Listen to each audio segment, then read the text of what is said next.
Thursday, the 23rd of November, 2023, New York, St. John University.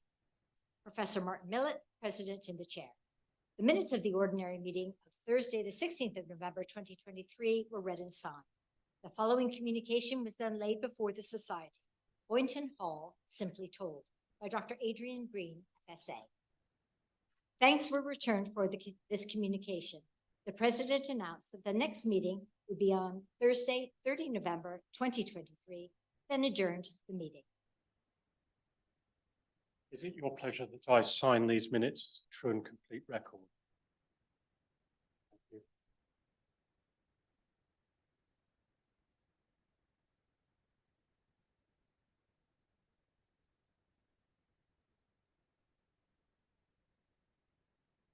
you. Admissions.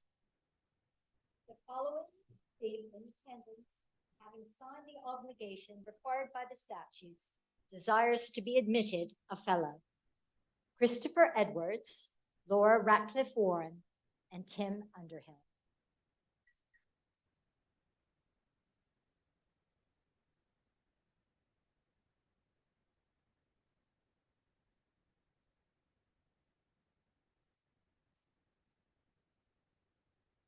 Christopher Edwards.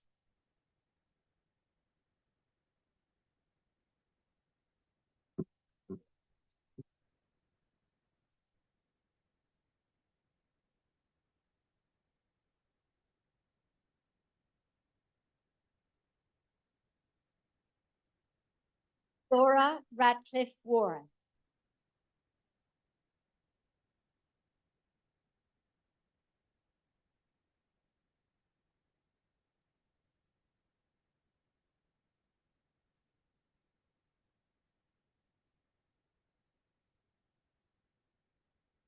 And Tim Underhill.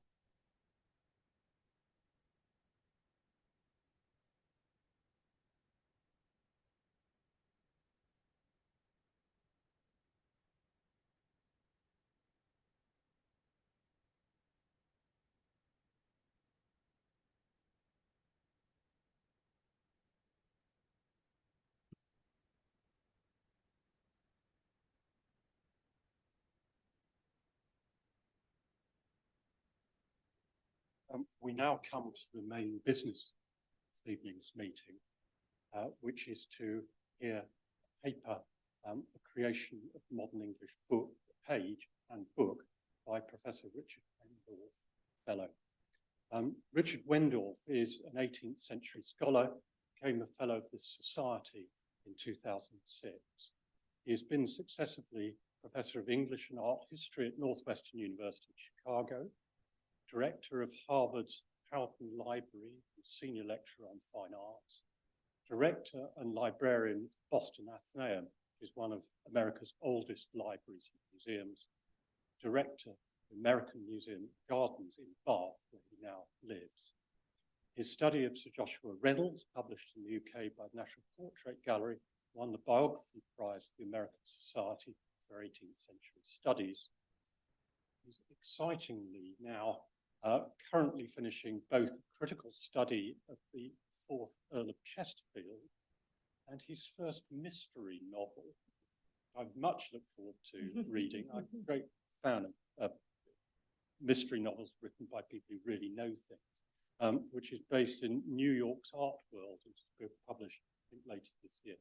So, we welcome you to present your paper on the creation of the modern English page.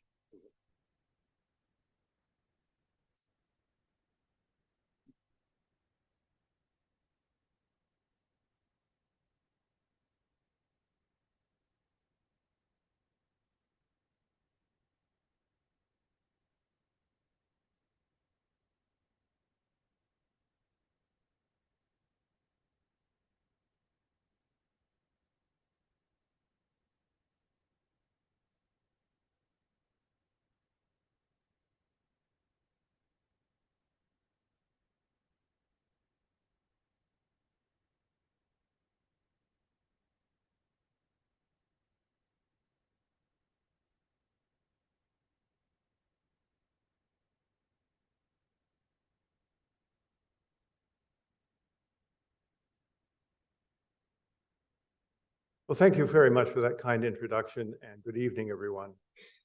My task this evening is to demonstrate the development of the modern page in English, and by extension, the creation of the modern book in English. And I'm going to be focusing on the central decades of the 18th century, from 1740 to 1780. And I'm going to suggest, in fact, I hope to be able to demonstrate that this dramatic change in the look of the English page took place within this period, and in fact that we can pinpoint what we might call a tipping point, a date at which it's more likely that a book would be printed in the modern style rather than in an more old-fashioned style. And I'm going to show you that that tipping point was 1765.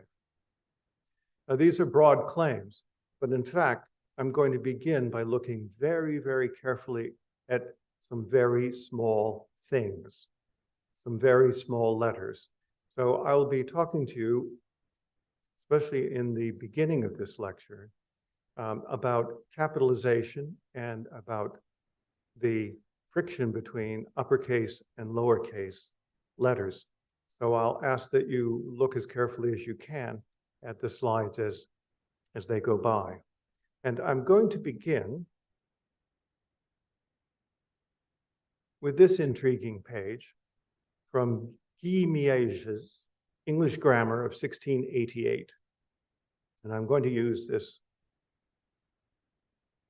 little mouse here to draw your attention to three forms of hierarchy, all of which occur on the same page.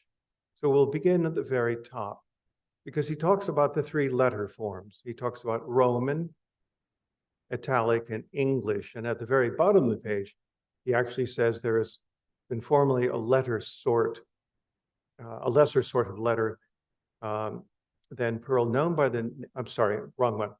I left out of the list the English or black letter, both for want of room and because it grows out of date. And in fact, during the 1690s, black letter printing more or less began to disappear. You'll see it once in my presentation, but actually only once. So you have Roman, Italic, and English. And notice that Roman is on top. Italic is subsidiary. So you have that as the first hierarchy to think about. Roman is going to be the primary typeface for almost all books. And then take a look a little further down, and these are the sizes of the pieces of type from Pearl all the way down to two-line English. And you'll see that he has, I think fascinatingly, decided to explain them to you by going from citizen, gentleman, esquire, all the way down through the nobility of the English line of aristocracy down to Marquis and Duke. Now, there's a third form of hierarchy here as well. So just take a look for a moment at this line, which are distinguished into these following sizes or degrees with their several names present. Now, notice that three of the words here are capitalized: sizes, degrees, and names. Names is a common noun, but it's capitalized, which is typical of books that were printed in the late 17th and in the first half of the 18th century. And he's not only capitalized sizes or degrees in order to emphasize them, but he's also put them in italic as well. So the important thing to focus on here is the fact that capitalization and, to a certain extent, the use of italics, they were both used in order to show you what was important in a given sentence. They're both about emphatical words. And if, in fact, we look at any of the grammars printed between, let's say, 1650 and almost 1800, they all pretty much say the same thing. This is Anthony Lane, 1700. All emphatical or remarkable words begin with capitals. Capitals is italicized, and even the adjectives emphatical and remarkable, because they are emphatic and remarkable, are going to be capitalized as well. So this is what's important. And we continue to use capitalization in the same way. So we capitalize internet out of respect for its power, of course. So what I'd like to do is take you through a number of examples that will show you this transition from what I call the old style of printing to the new modern style. And I'm going to begin where I began. I won't tell you how many decades ago, when I was working on my doctoral dissertation. I was editing the poetical works of William Collins for Oxford University Press. On the left-hand side, you see one of the pages from his Persian Eclogues, 1742. And if you look at the first two lines, you see, "Ye Persian maids, attend your poets' lays, and hear how shepherds pass their golden days." So Persian is italicized, and every single noun is capitalized. Then, on the right-hand side, Collins reprinted and slightly revised this early publication in 1757. He called it Oriental Eclogues, not Persian Eclogues. Look at the difference. "Ye Persian maids, attend your poets' lays, and hear how shepherds pass their golden days." And there's no capitalization whatsoever. So what in the world happened? This is what happened. We'll start up here, 1740. I've looked at a little over 3,000 books in English, all published in London, beginning in 1740, every 5 years, and ending in 1780. And if you look at 1740, you'll see that 91% of all books were published in the old style, and only 9 in the new style. And then if you look at the very bottom, 1780, it's absolutely flipped. 7% in the old style and 93% in the new style. And also of interest is the final column, mixed, because I put books into the mixed column if they were more, I mean, we're talking about inconsistency in almost every publication in the 18th century. But if we have wildly inconsistent use of capitalization or italics or even lowercase letters, then it looks as if it's in transition. So this mixed category, I think, is a very important one because it shows you that something is moving from the old style to the new. If you look at 1765, which I have placed in bold, you'll see that old style texts now come in at 34%, and for the first time, new style texts are a larger figure, 42%. And if you add the new style to the mix, those in transition, you're up to 66% of all books published that year. We can be even more precise. We can throw this into logistic regression, which allows me to tell you that the tipping point was actually March of 1762. I don't trust that. So I use 1765. So let me give you some other examples. Here's The Rape of the Lock, 1714, beautifully printed. Wonderful tailpiece here. And as you can see, it's heavily capitalized. Murders of the eye, millions slain, and so forth.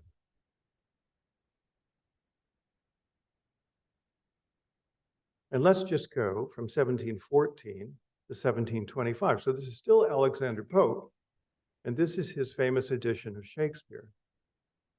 And you'll see that it's entirely in the new style. Now, what's even more interesting to me is the fact that Pope had complete control over his two printers. He told them exactly what he wanted them to do. He was almost the only major figure in the 18th century to be able to do this. And he was putting out two kinds of editions of his poetry whenever a new poem or collection was being published. So he would stay with the old style with all of the capitalization and italics. For the smaller sized editions for the octavos and for the duodecimos. But for the larger quarto editions, he had them printed in the new style because he was appealing to a more elite, much more refined, more educated audience. And he wanted to be able to reach both kinds of audiences at the same time. Now, you may notice that there are some inverted commas running down the left-hand side of the page. Those were used for quotation marks throughout the 18th century, and I'll show you some others, but that's not what's going on here. When Pope decided that a particular passage was either very beautiful or very important, he decided to mark it in this way. And what happened throughout the rest of the century was that publishers would take all of Pope's selections and take just those passages and print them together as the beauties of Shakespeare. And those were bestsellers throughout the period. Let's move to the novel. This is the preface to Pamela, 1740, Samuel Richardson's first novel. And like many prefaces, it was actually printed in italics, with Roman being the subsidiary typeface. But in any case, you can see that it is heavily, heavily capitalized, a real clogging of the typographical arteries. And yet, if you go just 8 years later to Clarissa, it's entirely in the new style. What's interesting is that Richardson kept Pamela in the old style throughout long after he lived. It was continuing to be printed in the old style, whereas Clarissa was always printed in the new style. And because Richardson was only secondarily a novelist, because he was one of the great printers of the 18th century, he liked to experiment as well. And so this is the infamous paper X in Clarissa, in which he can show the psychological turmoil of his heroine by playing around with the typography itself. Now let's go back to Pope just for a second. So normally, if this weren't a play, these would be quotation marks. I just want to show you how these evolve as well. Again, absolutely in the middle of the 18th century. So this is Roderick Random by Smollett. So we're looking here at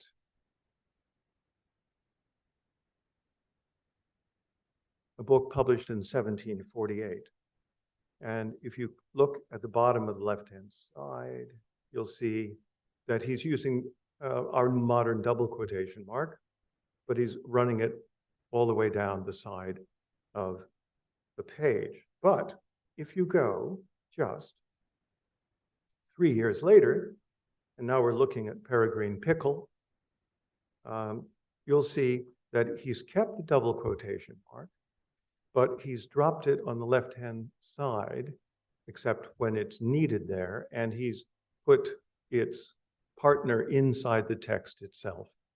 This is how we order things today. So this is obviously very influential at the time. And I should say that there was one other way of pointing out conversation within novels, and that was with dashes, and most famously with Lawrence Sterne in Tristram Shandy, which is confusing, but that was the intention, to say the least. Now, what I'd like to do at this point is to move on to title pages, because this is the first thing you would see when you decided whether you're going to buy a book or not. So let's start with one we all know, Robinson Crusoe, except we don't call it Robinson Crusoe in the 18th century. We call it The Life and Strange Surprising Adventures of Robinson Crusoe of York, Mariner, : and then we go on and on and on. Now, I think this is absolutely fascinating, because what the printers were doing at the time was obviously giving you advertising. They were telling you what you would find within the book itself. Remember that books were not bound when they were printed. You had to have them bound. And therefore, there was nothing on the outside whatsoever that would tell you what was inside the text itself.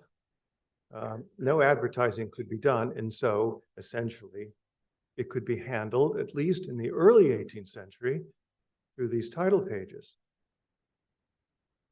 And here we are with Ma Flanders just a few years later. And really what you're looking at is an advertisement for the book itself, trying to entice you to buy the book. Now, let's go back to Richardson. So here's Pamela again. And you can see that he's got a great deal of information before you get to the first rule. And then you've got more information before you get to the second rule. And in fact, you've got 40 words above and 51 below. So you have a total of 91 words, which are more or less in the title of the book. But when you go 8 years later to Clarissa, look what's happened. You've gone from 40 words down to 36, and you've gone from 51 words under the rule to none whatsoever. So it's much more refined. You're being given much less information. And then finally, if you look at the last of Richardson's novels, the Charles Grandison, there's really nothing whatsoever. You only have 21 words above the rule, and we're almost looking as if it's a modern book at this point.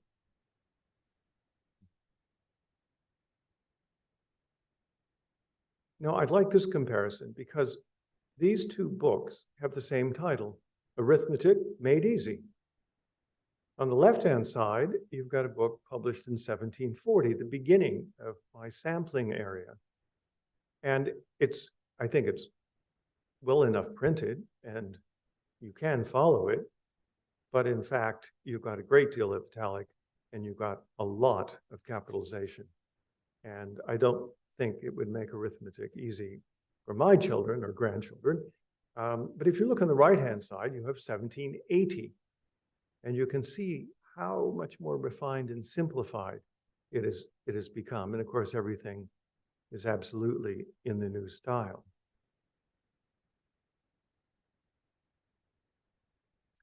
And take a close look at this page, which is a reprint of a play called The Man of the World by Charles Macklin. And this reprinted edition was 1793, so we're really at the very end of the 18th century. And I think it's beautifully printed, by the way. I especially like the way in which for Act 3, Scene 1 at the top, he's using capitalization and italic at the same time. I think it's very elegant. He's got what looks like a double rule, and he's using italic just for the characters in the play itself. I think it works very, very well. And notice that there's no catchword in the bottom right-hand corner. That has now disappeared. Okay, now let's compare it with a modern text, another play. So what you have on the right-hand side is the Bodley Head edition of George Bernard Shaw, 1970. And it seems to me that it would be very difficult to point to any real differences between the presentation, the choice of typefaces even, the layout, and they're obviously both in the new style, as modern as they can be. Okay, so far, I have told you how this change in the appearance of the modern page, and by extension, the modern book, took place decade by decade, and in a variety of ways. Why did it take place? That's a more difficult question to answer. And if you look at all of the treatises, the printing manuals, the dictionaries, the encyclopedias, the grammars published between 1600 and 1800, you'll find exactly what I found, that there is no explanation. And no author that I've come across has ever said, this is why we changed the look of the page in English in the center of the 18th century. The closest we can get is a quotation from someone named Lindley Murray in 1795. So we're very, very late in the period. And here's what he said. It was formerly the custom to begin every noun with a capital. But as this practice was troublesome and gave the writing or printing a crowded and confused appearance, it has been discontinued. That's as close as we get. And you have to decide what troublesome was and what a crowded and confused appearance might actually be. Some of my 18th century colleagues have gotten themselves in some difficulty, I've discovered, because they've made some broad claims about the persistence of capitalization in 18th century texts by reading the treatises instead of looking at the books themselves. Because the books change in the 1740s and 50s and 60s, and the treatises do not. They're simply repeating information from earlier editions. Now, what we do have is a list of characterizations of what the old style looked like. And these are the words that were used retrospectively to talk about it. The old style was old, confused, crowded, troublesome, speckled, superfluous, perverse, not useful, unnecessary, antiquated. That's not a bad word, is it? Arbitrary, deforming the uniformity of the line and drowning the beauty of the Roman letters.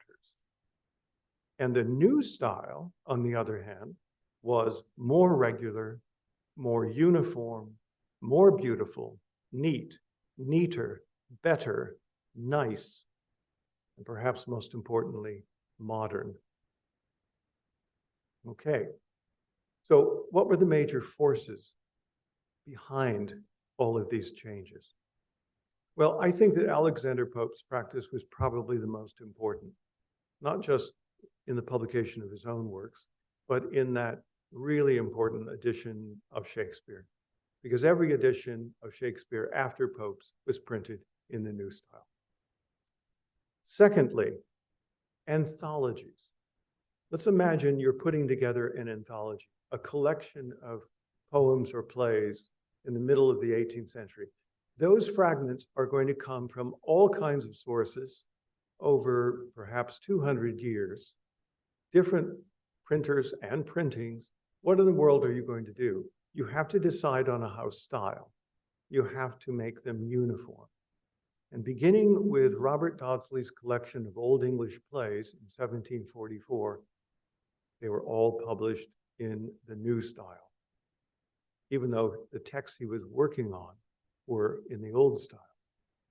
And then in 1948, he began to publish his collections of poems, and they too were in the new style. Every collection of poetry, every anthology of poetry after 1748 is in the new style. So they were incredibly influential at the time. And I think there could be a third category in terms of an answer to my question.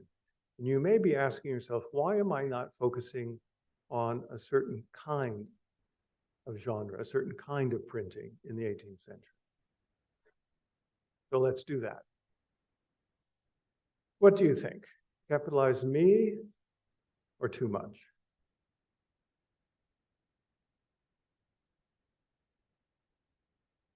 Every Bible I looked at in the 18th century was printed in the new style. Every Book of Common Prayer was published in the new style. And for obvious reasons, many sermons and religious tracts were published in the new style before 1765. So that led me to think that I ought to take a look at earlier Bibles. So here we have the King James Version. And you'll notice that it's in black letter. It's in English letter, 1611.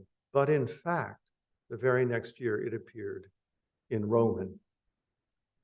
And if you can make it out, which I realize is difficult, but you can take my word for it, literally, that all the words are in the new style in 1611. So that made me wonder what other early Bibles looked like. So I went back to the beginning. So here's William Tyndale's New Testament of 1526. Beautifully printed, I think. And although it's difficult for you to make it out, it's entirely in the new style. So in short, every Bible published in English has been printed in the new style. And that poses a problem, doesn't it? So my conundrum, as I've tried to work through it over the years, I've tried to pose as two interrelated questions. Here's the first one. Why did the text of the Bible consistently appear in the new style of printing, if we can call it new, as early as 1526? And secondly, why did the most frequently published, purchased, publicly voiced, and privately read of all English books fail to influence the printing of other books before the midpoint of the 18th century? Now, I can answer that second question rather more easily than the first one, because we have to remember that the printing of the Bible was restricted to only 3 presses throughout the 18th century. The printer to the king, or to Queen Anne, and the two university presses. So there were only 3 printers who had the right to print the Bible, which meant that the dozens and dozens of other printers in London could not print the Bible, and therefore they were printing all kinds of other works that had nothing to do with the Bible, and they simply weren't influenced by it. Now, let me go back to the first question. Why did the Bible appear in the new style so early on?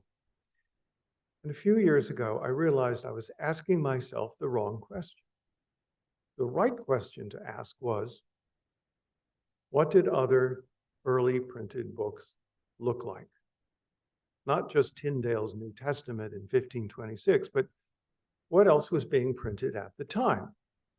So I started another database and looked at fairly large samples of books published between 1520 and 1600. I did not come across one book published in the old style.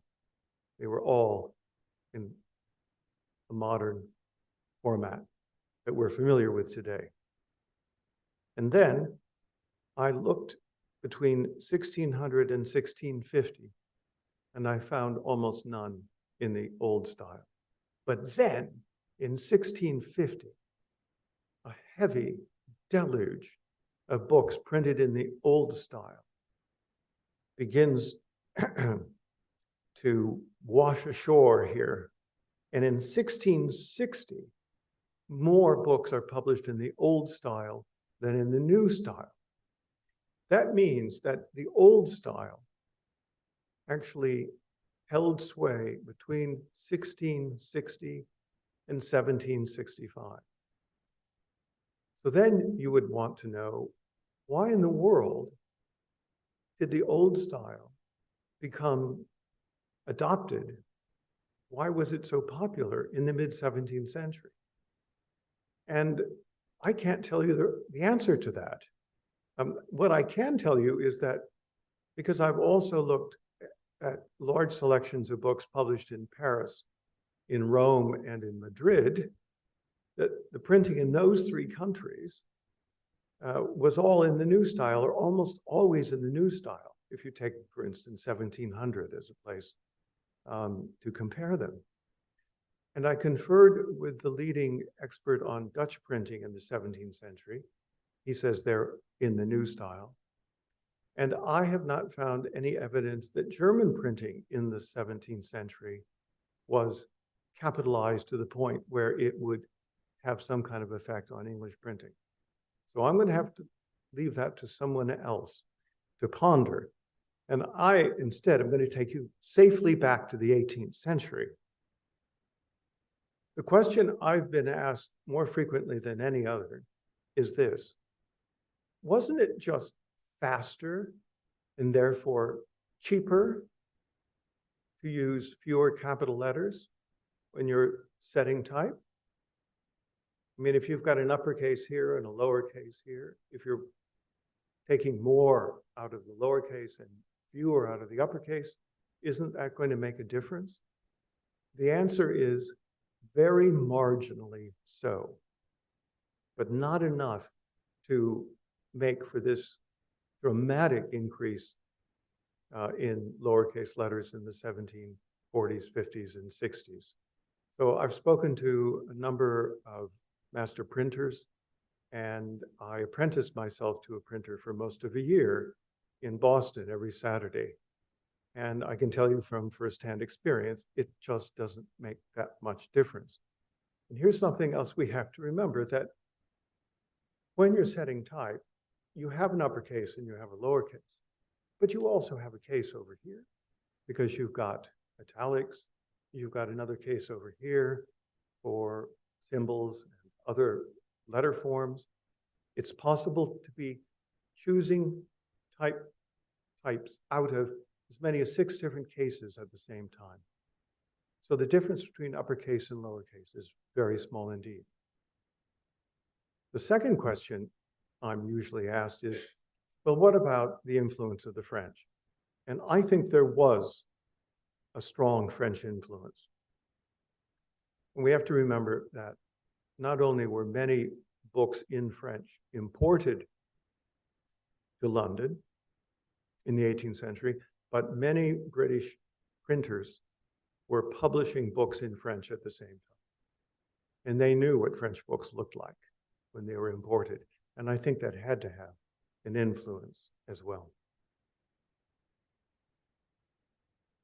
Now, if you look at the title of the book I published last year on this subject, you'll see that I've been talking about printing history, which is part of the larger subject of the history of the book.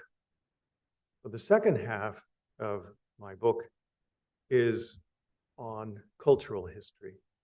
That is, I wanted to be able to embed printing history within other cultural changes with which it might be profitably compared.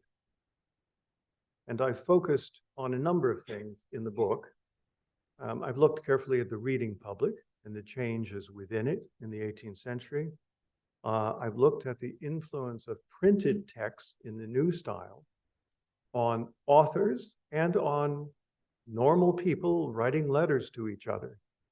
Did it have an influence on them? And the answer is yes, indeed it did. So that by the 1770s and 80s, those capital letters were disappearing in common use as well. I've looked at the ways in which the use of capital letters and italics would influence the interpretation of a literary text, especially in the 18th century in personification. And I've also looked at how we edit 18th century texts, whether for a scholarly audience or for a more popular one. But what I'd like to do this evening, and briefly, is to share with you 3 phenomena that I thought it made best sense to compare to these changes in printing history. The first, 1752, the adoption of the Gregorian calendar, which aligned it with most of the countries on the continent, all except Sweden and Russia. Secondly, publication of Johnson's dictionary. And thirdly, an act in Westminster to prohibit the display of shop signs so that they would no longer hang into the streets and fall down and injure or kill people, which was happening quite frequently. They had to be flush against the front of the building, and the imposition, and I think even more important, the imposition of house numbers within Westminster, so that you no longer said, I live 4 doors to the left of the Red Lion Inn. You actually had an actual number. Okay, so let's begin with a calendar change. From the Julian to the Gregorian. It had been put off for years, decades, mostly because the Anglican bishops did not want to have a calendar dictated by a Roman Catholic Pope. But in fact, it became so obvious that England was so far out of sync with the continent that it finally came to a head in 1741. And the impetus behind the change actually came from the Earl Chesterfield, because Chesterfield had been our ambassador at The Hague for 4 years in the 1720s and early 30s. And he knew what new style and old style calendars were all about, because it was difficult to interpret exactly when something was written and when it was received. He also was the Secretary of State, and he had the same problem with his ambassadors. And if you were waging war against France, which is what we did almost every year, then you had to be more precise in exactly what your dates were. And then if you think about trade, if you think about commerce, tradesmen in London had to have 2 columns in all of their account books, one in the old style and one in the new style. So it made sense. It made sense to do it. And I think it's one of those rare motions in the 18th century that went through both houses unanimously. And it's something that affects us today, because it not only did it move the calendar forward by 11 days, but it also moved the new year from March 25th back to January 1st. And if you wonder why you have to pay your taxes on the 5th, by the 5th of April, the end of the tax year, it's because of the Julian calendar. Because the government in 1752 didn't want to lose 11 days of taxation. And so they kept it. So they moved it from late March to April 5th. It's actually 12 days because there was a leap year. And so that's why it's April 5th and April 6th. Now, it was said at the time that there were riots, that people didn't want to lose those 11 days in their lives. Were there riots in Bristol? No, there were not. This is what Norman Mailer called a factoid.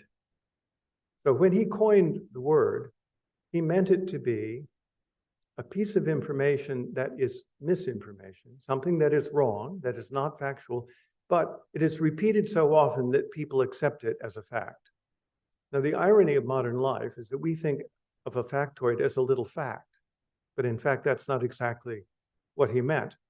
It was true, however, that the Tory party, which was always out of power before 1760, used it as a slogan, give us back our 11 days. And if you look at this painting by Hogarth, which many of you have seen at the Soane Museum, and I'll zoom in for you. There's a banner that someone was carrying for the Tory party saying, give us back our 11 days. All right, Johnson's Dictionary, an absolutely mammoth undertaking. He worked with some amanuenses, but he did all of the work himself over a 7-year period. And in fact, what he was doing was producing uniformity, standardization in what people understood their language to be. So I chose oats, a grain which in England is generally given to horses, but in Scotland supports the people. One of many of his little jokes. But you can see that you've got etymology, you've got the part of speech, you've got usually several definitions, and then you've got examples. And there are tens of thousands of examples in those two volumes, and all of them, everything you see is in the new style in 1755. It's a bit like an anthology. It made sense to put it into the more modern way of printing. And then we have the shop sign. So Hogarth again. This is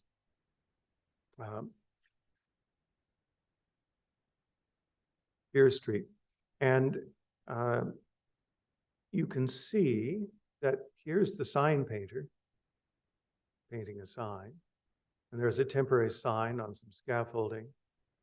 And here's a rickety one that looks as if it might come down on someone. And obviously that changed as well. Now, all three of these phenomena that I've been showing you all had French origins, because the great French dictionary was completed in the late 17th century. And they were on the Gregorian calendar hundreds of years before Britain was. And in fact, in Paris, there was an ordinance to make all signs flush with the front of buildings in 1761, just 1 year before it was imposed in Westminster. Okay, so what I've been trying to elucidate is a movement towards greater standardization, greater uniformity in printing history, but also trying to show you some examples from other cultural events at the same time. And in printing history in particular, we're not just seeing a movement towards uniformity and standardization, but also towards refinement as well. I think that the British nation wanted to present a uniform face to itself as well as to the outside world. And I'd like to conclude my talk this evening by just giving you 4 quotations. So Anne Fisher was a publisher. And in 1750, she wrote, "In some modern books, the common names of substantives are not printed with capitals, only the proper names." But of course, everything is in capitals. And then Sarah Fielding, the novelist, half-sister of Henry Fielding. "I am very apt when I write to be too careless about great and small letters and stops, but I suppose that will naturally be set right in the printing." And she was absolutely correct about this.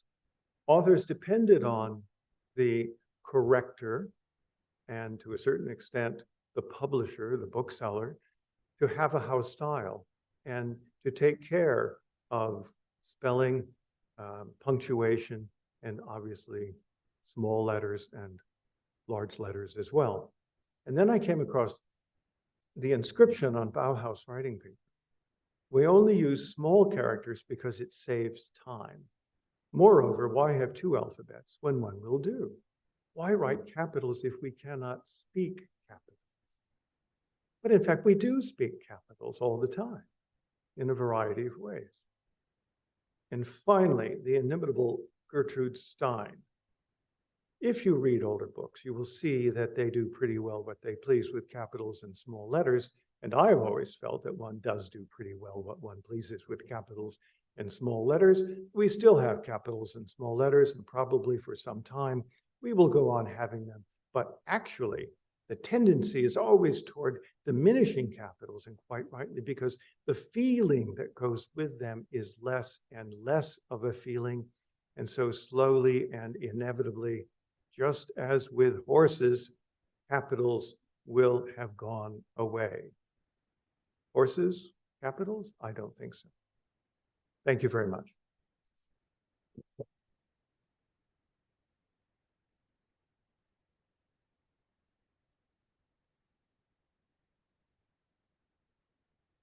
Thank you so much, Richard. That was a really fascinating insight for me as an archaeologist and antiquarian who uses these things, you've opened my eyes. I'm going to look at these books in a completely different way. Which fascinating and interesting. You've almost, there's a question that was in my mind as we were going through, which you've almost answered with your quotations here and commentary on them. I was wondering about the role and the agency of the master printer. My own experience of editing a journal when I was a younger scholar was that I was always being corrected by the typesetter in the details of things. Earlier in the lecture, you were saying that the Pope was very, very firm in the style, the adoption of the new style. I wonder the extent to which the change is mediated through the master printers themselves, the extent to which when you're getting old style in the later part of the 18th century, it's because you're dealing with a master printer who's fixed in their ways or is trying to hold things back. Well, that really cuts right to the heart of the problem. And you've got several figures you have to think about. You've got the bookseller, the publisher, and he or she might have had some set ideas about how they wanted their books to be printed. Then the manuscripts would go to the master printer. The master printer probably had his own style. But even though there were many, many printers, dozens in London in the middle of the 18th century, there were only a small handful of treatises, and they would all have read the treatises, and they would have made their apprentices and so forth read the treatises. So there was probably some uniformity based on that. And then you have the corrector of the press, and it was usually in his hands that these changes were made, perhaps actually with pencil right on the manuscripts themselves. And then he would give it to the compositor who would follow his instructions. So, and then that would all be reviewed by the author, by the compositor, the corrector, the master printer, and so forth, and probably the bookseller, the publisher as well. It's interesting because Pope continued to write in the old style, but told his printer to print in the new style. And Richardson, the master printer, turned to the new style, as we've seen with Clarissa and Sir Charles Grandison. But he continued to write in the old style. And when it came to publishing his own books, because he had all kinds of other books of his own that he published, he had them printed in the old style. So even within one printing house, you could have massive inconsistency.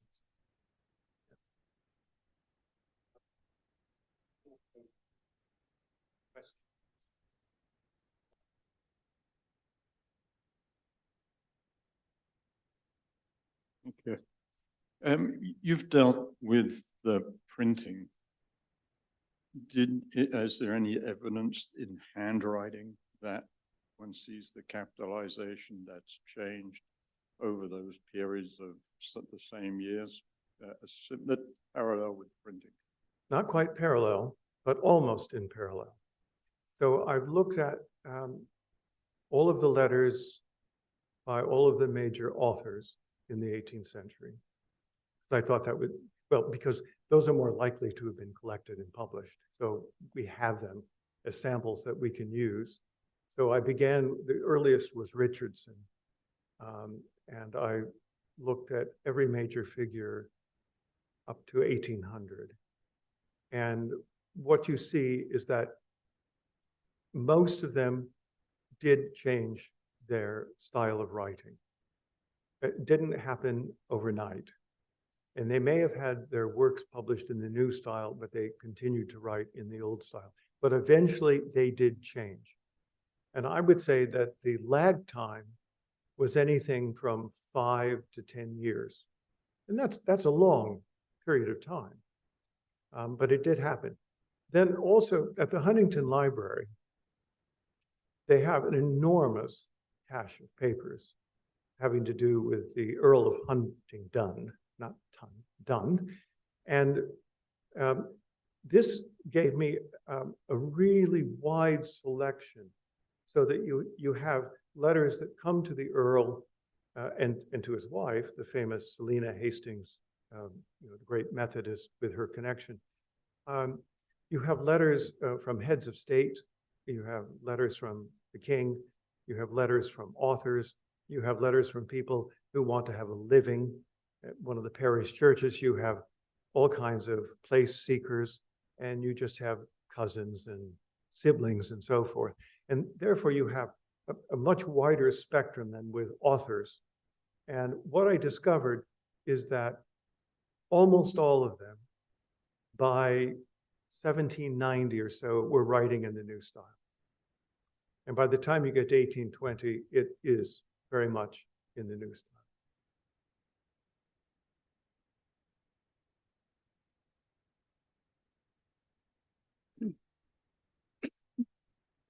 I think the reduction in capitalization seems to be very much about emphasis and change of emphasis. And I wonder where the innocent little Oxford comma fits into that equation. Peter, I'm happy to say that the final comma, are we calling it the Oxford comma this evening, was used throughout the 18th century. I'm also happy to say that there were actually periods, there were full stops after Mr. and Mrs. and so forth. And that works were actually put in italics or in quotation marks so that you knew, unlike reading the Times today, what's going on. So we've lost a lot of that. And I think a lot of that change has actually happened over the last 50 years in this country. And I would be the last person to be able to give you an answer to that. One thing, though, that I think the Oxford comma is useful because it's less confusing. And you know exactly where you're going in the sentence with it. One thing we have to keep in mind, and I had to remind myself of this throughout all the time I've been working on this project, is this, that when readers had books in the middle of the 18th century that had all of this capitalization and some italics, they were used to it. It was easy for them to work through it. So we can look at one of those pages, as you have, and say, oh my goodness, this is going to be hard to work through. But in fact, that's what they were used to. And in fact, they were used to having those pointings to show what was important, what was a noun, what was an emphatical word. And very interesting, Benjamin Franklin, who lived in London, as you know, for many, many years, said that he had a number of friends. He was a master printer. He had a number of French friends who started complaining in the 1770s that they couldn't understand English anymore. And that's because the nouns weren't capitalized. Because in French and in Italian, and to a certain extent in Spanish, the verbs are not the same as nouns. But in English, many, many verbs have the same exact form as nouns. And so you could have a sentence with the same word being a noun and being a verb. And the old style told you which one was the noun. And the French were confused for some time, and maybe they still are.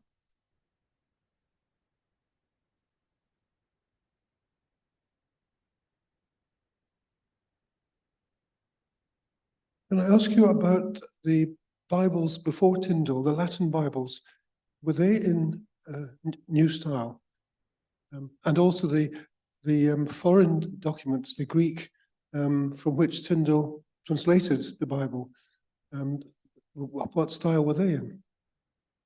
I've never found any Greek or Latin texts in the 18th century that were capitalized as English texts would have been.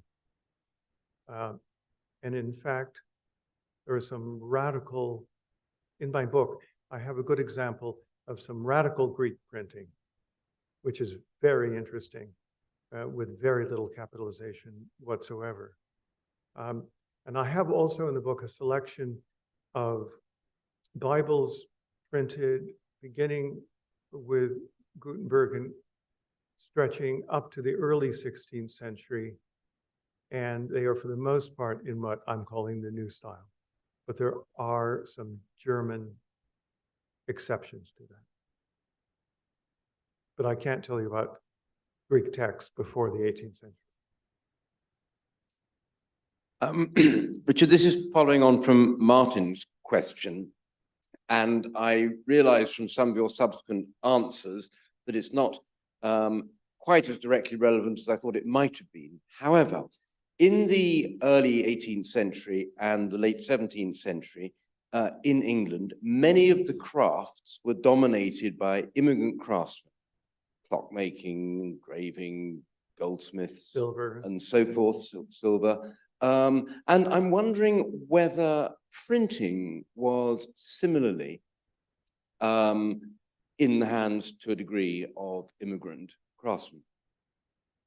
Yes, in the late 17th century, I think you could still find a number of printing houses that had continental origins. And in fact, almost all type in this country was imported from Holland until the beginning of the 18th century. So there was real familiarity. And clearly there would have been young people coming here and apprenticing themselves. But I can't think of any master printer in the 18th century who was not English. I'm sure there were, but I don't think I've come across one. But I'd add one other thing, which is that the type forms themselves, I said, came from the Low Countries for the most part. But that changed in the early 18th century with the beginning of Caslon's, William Caslon's typefaces. So Caslon and his son and his grandson essentially had a monopoly on the market. And that was good from my perspective, because I didn't have to think too much about competing typefaces. What you're looking at for the most part is Caslon.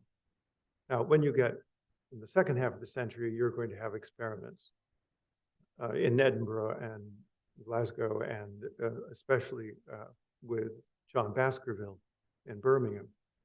But that's later in the century.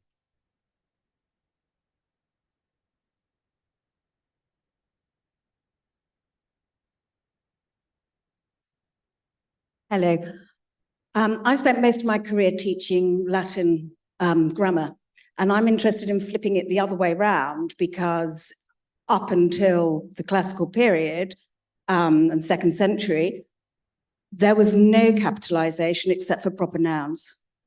So I just kind of wondered when that changed towards capitalization happened. Are you talking about the ancient period? Yeah. I cannot answer Okay. for the ancient period. I can take you back to about 1650 with confidence, and with a little less confidence, back to about 1520. But my Greek is much rustier than yours is. It's just interesting that you went from no capitalization in the classical period, Right, through to what you're talking about, which is full capitalization. exactly. And then back to what you're calling the new style, which to my mind is the classical style. So, yeah. And also the second thing, very quickly, is you talked about European influences, but Germans still capitalize all nouns. Yes, but that's a more recent phenomenon. Right. Okay, that's what I was going to say. So do you know roughly when that would have started? Or Well, it's seesawed a good deal from what I understand. There's very little scholarship on it.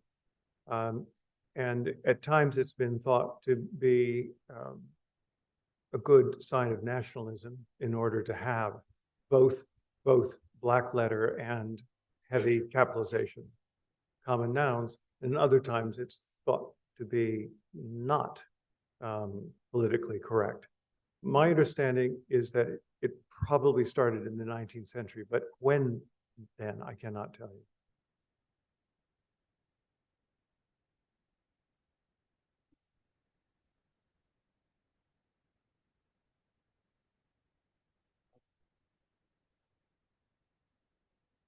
You'll have heard from the response of questioners what a fascinating and enjoyable paper this has been. So can we thank our speaker once again, and